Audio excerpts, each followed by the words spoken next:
안녕하세요. 오늘 딥다이브 여러분이 보내주신 PC와 모바일 분석 도구 활용 가이드 이 자료를 가지고 한번 시작해 보겠습니다. 네, 이게 단순히 화면 크기 문제가 아니라 그 사용하는 사람의 마음 상태 또 행동 패턴 이런 게 어떻게 다른지 이걸 좀 파헤쳐 보고요. 네. 그래서 이걸 어떻게 여러분의 목적 달성에 활용할 수 있을지 이게 오늘 저희의 미션입니다. 자, 그럼 바로 들어가 볼까요? 네, 좋습니다. 가장 먼저 좀 봐야 할 게 우리가 PC 앞에 이렇게 딱 앉을 때랑 스마트폰을 손에 이렇게 줄 때랑요. 그 마음가짐 자체가 좀 다르다는 거예요. 아, 맞아요. 그 가이드에서도 그 얘기를 하는데 그게 참 흥미롭더라고요. PC는 뭐랄까 약간 좀 작업 모드. 그렇죠. 뭔가 이렇게 집중해서 정보를 막 깊게 파고들거나 아니면 좀 복잡한 일을 처리할 때 쓰는 환경이잖아요. 진짜 나만의 디지털 사무실 같은 느낌? 네, 맞아요. 실제 데이터도 약간 그걸 뒷받침하는데요. PC 사용자들은 한 번 딱 접속하면 좀 오래 머무르는 편이에요. 근데 최종 결정까지는 시간을 좀 더 들여서 신중하게 행동하는 그런 경향이 있죠. 반면에 모바일은 아시다시피 계속 움직이잖아요. 이동 중 상황, 여기에 딱 최적화되어 있어서 뭐랄까 짧고 즉각적인 반응, 또 빠른 정보 습득, 이게 핵심이죠. 가이드에선 이걸 삶의 리모컨 같다고 표현했던데요. 아, 삶의 리모컨. 재미있는 표현이네요. 그래서 모바일은 조금만 불편하면 그냥 휙 나가버리고 네. 대신에 경험이 아주 매끄러우면 구매 같은 전환 행동은 훨씬 빠르게 일어난다. 이런 거군요. 사용자 경험 설계할 때 진짜 중요하게 생각해야겠네요. 중요한 게 뭐냐면 사용자가 PC를 켰냐 아니면 모바일을 들었냐 이거 자체가 그 사람의 의도를 읽는 되게 중요한 단서가 된다는 겁니다. 의도요? 네. 예를 들어서 집 살 때 알아보는 복잡한 대출 정보 같은 거요? 이런 건 주로 PC로 찾아보겠죠, 아무래도. 근데 오늘 저녁에 피자 시키는 거 이런 건 대부분 모바일로 하잖아요. 그렇죠, 그렇죠. 그래서 모바일 퍼스트 이게 중요하긴 한데 이게 꼭 모바일 올리 이걸 뜻하는 건 아니라는 거예요. 좀 복잡한 구매 여정 같은 경우는 모바일에서 시작했다가 PC에서 마무리되는 경우도 꽤 많거든요.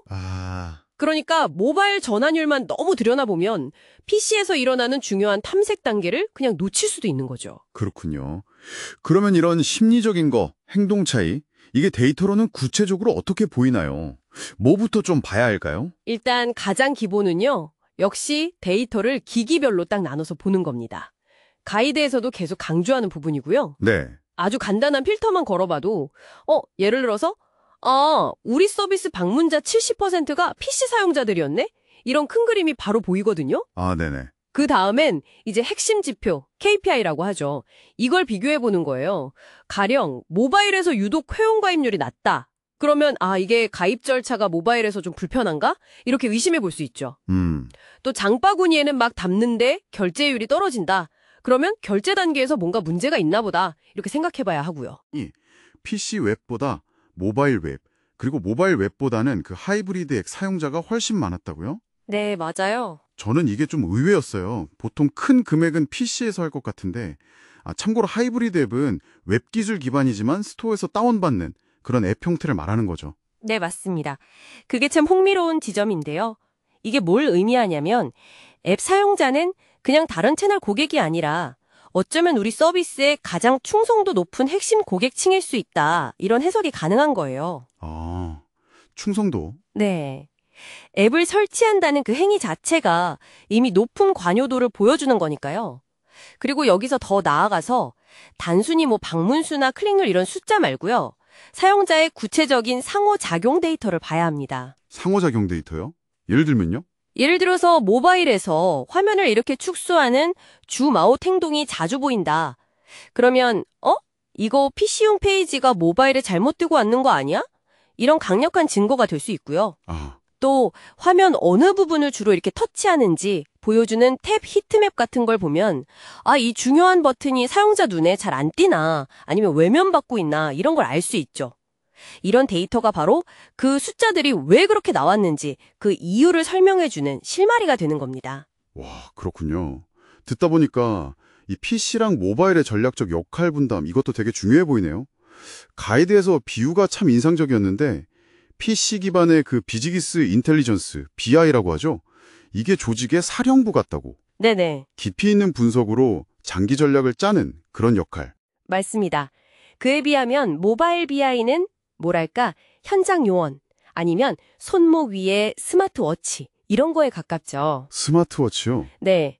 이동 중에도 실시간으로 핵심 성과를 바로바로 확인하고 또 즉각적인 상황 판단, 빠른 의사결정 이런 걸 돕는 거죠. 예를 들면 회의 들어가시는 임원분이 이동하면서 스마트폰으로 당일 매출 현황 딱 체크하는 모습 그런 거 생각하시면 돼요. 아, 그러니까 이게 단순히 그냥 도구가 다른 게 아니라 조직 안에서 정보가 어떻게 흐르고 활용되는지 그 방식 자체를 다르게 만드는 거네요. 사령부랑 현장 요원, 비유가 정말 확 와닿는데요. 네. 그럼 이 둘은 어떻게 같이 움직여야 시너지가 날까요? 서로 완벽하게 보완하는 관계라고 보시면 됩니다. 예를 들어서 모바일 스마트워치에서 이상 신호, 갑자기 매출이 뚝 떨어졌다 이런 알림이 딱 뜨면요. 바로 PC 사령부에서 상세 데이터를 뒤져보면서 원인 분석이라는 정밀 검사에 들어가는 거죠. 아, 네. 반대로 어떤 지표를 그 스마트워치에서 실시간으로 볼 거냐, 이건 또 사령부의 전략적인 분석 결과에 따라서 결정되고요. 네네. 즉, 전략이 뭘 모니터링할지 정하고 그 모니터링 결과가 다시 전략을 검토하게 만드는 이런 선순환 구조인 겁니다. 그렇군요. 선순환 구조. 결국 그럼 최종 목적지는 이 모든 데이터를 하나로 쫙 묶는 거겠네요. PC든 모바일 웹이든 앱이든 사용자가 어떤 기기를 쓰든지 간에 그냥 그 사람의 전체 여정을 하나로 이해하는 것. 정확합니다. 그렇게 되면 단순히 그냥 개인화된 경험을 제공하는 걸 넘어서요. 사용자의 다음 행동을 예측하고 또 자동으로 필요한 조치를 취하는 수준까지도 가능해지는 거죠. 오, 예측까지. 이런 징후가 보이면 자동으로 그 사용자에게 맞는 혜택 알림을 딱 보내주는 식으로요. 이건 마치 조직 전체에 걸쳐서 반응하는 일종의 디지털 신경망을 구축하는 것과 같다고 볼 수 있습니다. 와, 디지털 신경망. 멋진 표현인데요. 자, 오늘 저희가 함께 살펴본 이 내용들, 여러분께는 이게 어떤 의미로 다가올까요?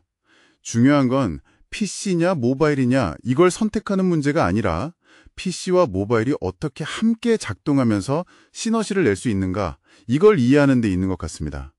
각 플랫폼이 가진 그 독특한 사용자 심리, 그리고 데이터 분석에서 맡는 역할, 이걸 제대로 파악하는 게 핵심이겠죠? 네, 맞습니다. 진정한 통찰력은 결국 이 둘을 잘 연결하고 통합하는 데서 나온다고 생각합니다. 그래서 마지막으로 여러분 스스로에게 한번 던져볼 만한 질문을 하나 남겨드리고 싶어요. 그냥 기기별 지표를 따로따로 보는 걸 넘어서요.